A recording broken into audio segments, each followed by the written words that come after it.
ಅತಿ ಶ್ರೇಷ್ಠ ವಿಷಯ. ಮುಖ್ಯವಾಗಿ ನಾವು ಹೇಳ್ಬೇಕಂದ್ರೆ ಸರ್ವಪಲ್ಲಿ ರಾಧಾಕೃಷ್ಣ ಅವರು ಇವರ ಜನ್ಮ ದಿನಾಂಕ ಸೆಪ್ಟೆಂಬರ್ 5, 1888. ಇವರು ತಮಿಳುನಾಡಿನ ರಾಜ್ಯದಲ್ಲಿ ಜನಿಸಿದರಾಗಿದ್ದಾರೆ. ಇವರ ತಂದೆ ವೀರಸ್ವಾಮಿ, ತಾಯಿ ಸರ್ವಪಲ್ಲಿ ಸೀತಾ. 1952ರಲ್ಲಿ ರಾಧಾಕೃಷ್ಣ ಅವರು ಭಾರತದ ಮೊದಲ ರಾಷ್ಟ್ರಪತಿಯಾಗಿ ಆಯ್ಕೆಯಾಗ್ತಾರೆ. 1962ರಲ್ಲಿ ಅವರು ದೇಶದ 2ನೇ ರಾಷ್ಟ್ರಪತಿಯಾಗಿ ಆಯ್ಕೆಯಾಗ್ತಾರೆ.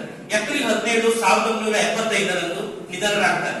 1954ರಲ್ಲಿ ಇವರಿಗೆ ಭಾರತದ ಅತ್ಯುನ್ನತ ನಾಗರಿಕ ಪ್ರಶಸ್ತಿಯಾದ ಭಾರತ ರತ್ನ ಪ್ರಶಸ್ತಿಯನ್ನು ನೀಡಿ ಗೌರವಿಸಲಾಯಿತು. 1931ರಲ್ಲಿ ಶಿಕ್ಷಣಕ್ಕಾಗಿ ಅವರು ಮಾಡಿದ ಸೇವೆಗಳಿಗಾಗಿ ಕಿಂಗ್ ಜಾರ್ಜ್ ಇವರು ಅವರಿಂದ ನೈಟ್ ಪದವಿಯನ್ನು ಅವರು ಪಡೆದರು. ಅಂದ್ರೆ ಈ ದೇಶದಲ್ಲಷ್ಟೇ ಅಲ್ಲ, ವಿದೇಶದಲ್ಲೂ ಕೂಡ ಅವರು ಪ್ರಶಸ್ತಿಯನ್ನ ಪಡೆದಿರ್ತಾರೆ ಅಂತ ಹೇಳಿ.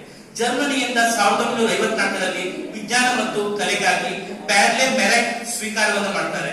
1954ರಲ್ಲಿ ಮೆಕ್ಸಿಕೋದಿಂದ ಆರ್ಡರ್ ಆಫ್ ದಿ ಅಜೆಕ್ಟ್ ಎನ್ನುವಂತ ಪ್ರಶಸ್ತಿಯನ್ನು ತೆಗೆದುಕೊಳ್ತಾರೆ. ಇವರು 27 ಬಾರಿ ದಾಖಲೆಗಾಗಿ ನೊಬೆಲ್ ಪ್ರಶಸ್ತಿಗೆ ನಾಮನಿರ್ದೇಶನಗೊಂಡಿರ್ತಾರೆ. 27 ಬಾರಿ ಯಾವ್ಯಾವ ಅಂತ ತಿಳ್ಕೋಬೇಕು. ಸಾಹಿತ್ಯದಲ್ಲಿ 16 ಬಾರಿ, ನೊಬೆಲ್ ಶಾಂತಿ ಪ್ರಶಸ್ತಿಗಾಗಿ 11 ಬಾರಿ, ಟೋಟಲ್ 27 ಬಾರಿ ನಾಮಿನೇಟ್ ಆಗಿರ್ತಾರೆ. 1938ರಲ್ಲಿ ಅವರು ಬ್ರಿಟಿಷ್ ಅಕಾಡೆಮಿಯ ಫೆಲೋ ಆಗಿ ಆಯ್ಕೆಯಾಗಿರ್ತಾರೆ. ಇವರು ಬರೆದ ಮೊದಲ ಪುಸ್ತಕ ಅಂದ್ರೆ ತತ್ವಶಾಸ್ತ್ರ. ಅದು ಬಿಡುಗಡೆಗೊಂಡಿದ್ದು 1918ರಲ್ಲಿ. ಮತ್ತೆ ಇವರು ಬರೆದ 2ನೇ ಪುಸ್ತಕ ಅಂದ್ರೆ ಇಂಡಿಯನ್ ಫಿಲಾಸಫಿ 1923ರಲ್ಲಿ ಇವರು ಬಿಡುಗಡೆಗೊಳಿಸಿದ್ರು. 1926ರಲ್ಲಿ Hindu view of life Radhakrishna ಇವರು ಬರೆದ 3ನೇ ಪುಸ್ತಕವಾಗಿದೆ. ಮತ್ತೆ ಬ್ರಹ್ಮಸೂತ್ರ ಎನ್ನುವಂತ ಆಧ್ಯಾತ್ಮಿಕ ಗ್ರಂಥವನ್ನು ಕೂಡ ಇವರು ಬರೆದಿದ್ದಾರೆ ಅಂತ ಹೇಳ್ಬೋದು. ಇದು ಇವರ ಬಗ್ಗೆ ಮಾಹಿತಿ. ಇನ್ನು ಇವತ್ತು ಬರೆದ